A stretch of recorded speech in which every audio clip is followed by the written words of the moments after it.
ഈ സംഭവം എങ്ങനെയുണ്ട്? അടിപൊളിയല്ലേ? വാലന്റൈൻസ് ഡേ ഒക്കെ വരുമല്ലേ, അപ്പം നമുക്കും ഉണ്ടാക്കാം വീട്ടിൽ തന്നെ പേപ്പർ കൊണ്ടൊരു ക്രാഫ്റ്റ്. സംഗതി വളരെ സിമ്പിളാണ്. ഒരു റെഡ് കളർ പേപ്പർ എടുക്കുക. അതിൻ്റെ കറക്റ്റ് മെഷർമെൻറ്റ് കിട്ടണമെന്നുണ്ടെങ്കിൽ അതിനെ ഒന്ന് രണ്ടായിട്ട് മടക്കിയിട്ട് വീണ്ടും അത് കോണോട് കോൺ മടക്കിയിട്ട് ആ പെർഫെക്റ്റ് സ്ക്വയർ കിട്ടുന്ന ടൈമിൽ നമ്മളത് അതിൻ്റെ എഡ്ജ് ഭാഗം കട്ട് ചെയ്ത് കളയുക. എനിക്ക് ഈ സ്കെയിൽ വെച്ച് അളവൊക്കെ എടുക്കാൻ വലിയ ബുദ്ധിമുട്ടാണ്. അതുമല്ല, കട്ട് ചെയ്ത് കഴിഞ്ഞാൽ കറക്റ്റ് സൈസും കിട്ടത്തില്ല. അതുകൊണ്ട് ഞാൻ ഇങ്ങനെയൊക്കെയുള്ള ട്രിക്ക് പണികളിൽ കൂടെയാണ് മുന്നോട്ട് പോകുന്നത്. ഒരു A4 സൈസ് കട്ട് ചെയ്തിട്ട് നമുക്ക് 4 പീസ് കിട്ടുന്നുണ്ട്. ആ 4ഉം പെർഫെക്റ്റ് സ്ക്വയർ ആയിരിക്കും. ആ സ്ക്വയറിനെ എങ്ങനെ എനിക്ക് പറഞ്ഞു തരാണമെന്ന് അറിയാൻ വയ്യ. ഞാൻ ഈ കാണിക്കുന്ന പോലെയൊക്കെ അങ്ങോട്ടങ്ങ് ചെയ്താൽ മതി. ലാസ്റ്റ് ഒരു ആംഗിൾ ഷേപ്പിൽ കിട്ടുമ്പോൾ അതിനെ ഒരു എതൾ ഷേപ്പിൽ മുറിച്ചെടുക്കണം. നിവർത്തി കഴിയുമ്പോൾ ഇതുപോലൊരു മനോഹരമായ പൂ കിട്ടും.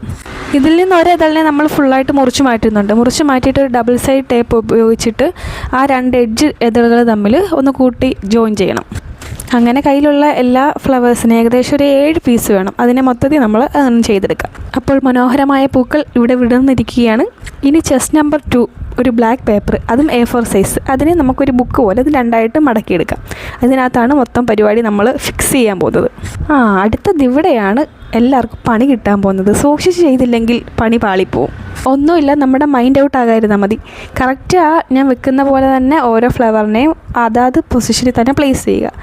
അതിനകത്ത് ആ ഡബിൾ സൈഡ് ഒട്ടിക്കുമ്പം എഡ്ജ് വെച്ചിട്ട് വേണം ഒട്ടിക്കാൻ. ഞാൻ കുറച്ച് അകത്തോട്ടായതുകൊണ്ട് എനിക്ക് ലാസ്റ്റ് ചെറിയൊരു പോരായ്മ പോലെ തോന്നിയിട്ടുണ്ട്. എങ്കിലും കൊള്ളാം. സ്റ്റിക്ക് ചെയ്യാൻ എപ്പോഴും ഡബിൾ സൈഡ് ടേപ്പായിരിക്കും നല്ലത്. മറ്റേ ഫെവിക്കോളൊക്കെ ആകുമ്പം ഓവർ മോയ്സ്ചറൈസറായിട്ട് ചിലപ്പോൾ നമ്മൾ നിവർത്താനുള്ളതല്ലേ, അപ്പോൾ അത് കീറിപ്പോകാൻ ചാൻസ് ഉണ്ട്. ഞാൻ ഒട്ടും പ്രതീക്ഷിച്ചില്ല ഇങ്ങനെങ്കിലും കിട്ടുമെന്ന്. അടിപൊളിയായിട്ടുണ്ട് കേട്ടോ. എനിക്ക് കീറിപ്പോകുമെന്നോ അല്ലെങ്കിൽ ഒട്ടിച്ചതിൽ എവിടെയെങ്കിലും മിസ്റ്റേക്ക് ഉണ്ടാകുമെന്നോ ഒരു ടെൻഷൻ ഉണ്ടായിരുന്നു. പക്ഷേ സംഭവം ഓക്കെ കിട്ടിയിട്ടുണ്ട്. ഇത്രയും നാൾ ഒട്ടിച്ചുകൊണ്ടിരുന്ന ആ ഒരു ഡയറക്ഷനിൽ നിന്ന് മാറ്റിയിട്ട് ഓപ്പോസിറ്റ് ഡയറക്ഷനിൽ വെച്ചിട്ട് വേണം ആ ബ്ലാക്ക് പേപ്പറിലോട്ട് സ്റ്റിക്ക് ചെയ്യാൻ. സ്റ്റിക്ക് ചെയ്യുമ്പം ആ ഒരു ഞാൻ ആ കാണിക്കുന്ന ആ ഒരു എതളി മാത്രമായിട്ട് സ്റ്റിക്ക് ചെയ്യുക. എന്നിട്ട് നമ്മൾ ഓപ്പൺ ചെയ്ത് നോക്കുമ്പോൾ നമുക്ക് മനോഹരമായ ഒരു ഗ്രീറ്റിംഗ് കാർഡ് പോലെ തന്നെ കിട്ടും. എനിക്ക് തോന്നിയ ഒരു ഫോൾട്ട് പറയാനാണെങ്കിൽ ബ്ലാക്ക് പേപ്പർ A4 സൈസ് എടുക്കാതിരിക്കുക, കുറച്ചും കൂടെ കട്ടിയുള്ളത് എടുക്കുക.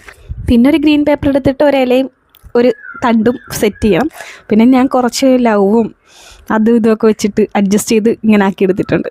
നിങ്ങൾക്ക് ഇഷ്ടപ്പെട്ടോ? ഇഷ്ടപ്പെട്ട ഒരു ലൈക്കൊക്കെ ഒന്ന് സബ്സ്ക്രൈബൊക്കെ ചെയ്തു കേട്ടോ.